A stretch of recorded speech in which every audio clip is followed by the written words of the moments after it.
सर्वांना नमस्कार. मी राहुल कर्डिले, जिल्हाधिकारी नांदेड. आपल्याला सगळ्यांना माहिती आहे की पेट्रोल आणि डिझेल याचा तुटवडा नसतानाही अशी अफवा पसरवल्यामुळं पेट्रोल पंपांवर खूप मोठ्या प्रमाणावर गर्दी होती आणि आपल्या ज्या डेली आवक आहे त्याच्या 2 पट 2.5 पट पेट्रोल पंपांवर अतिरिक्त ताण येतोय.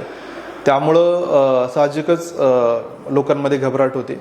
परंतु मी सगळ्यांना सांगू इच्छितो की आपल्याला जी डेली आवश्यकता आहे याचा नियमित पुरवठा आहे, आपल्याकडे कुठलीही टंचाई नाही आहे. परंतु या सगळ्या गर्दीमुळं जे जेन्युइन लोक यांनाही ते पेट्रोल भेटत नाही आहे, डिझेल भेटत नाही आणि त्यामुळे त्यांच्यात विनाकारण त्याचा समज तयार होतोय.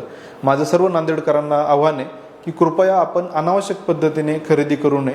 बऱ्याच ठिकाणी आपण मशागतीच्या कामांना तसा अवकाश असतानाही शेतकरी मंडळी मोठ्या प्रमाणात कॅन घेऊन या पद्धतीने पेट्रोल पंपावर येत आहेत. तर हे पण आम्ही पेट्रोल पंप चालकांना आवाहन केले की कुठल्याही वेगळी किंवा सुट्या पद्धतीने कॅनमध्ये अशी कुठलीही विक्री आपण करू नये. तर हे आवाहन केल्यानंतरही काही ठिकाणी आम्हाला असं लक्षात आलं की अजूनही ती गर्दी आहे.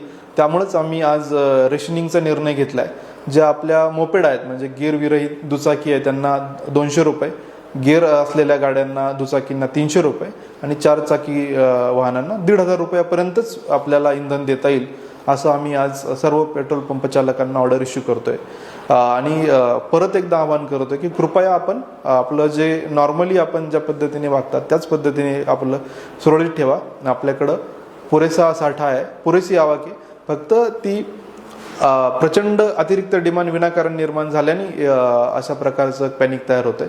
ते कृपया आपण टाळावं. धन्यवाद.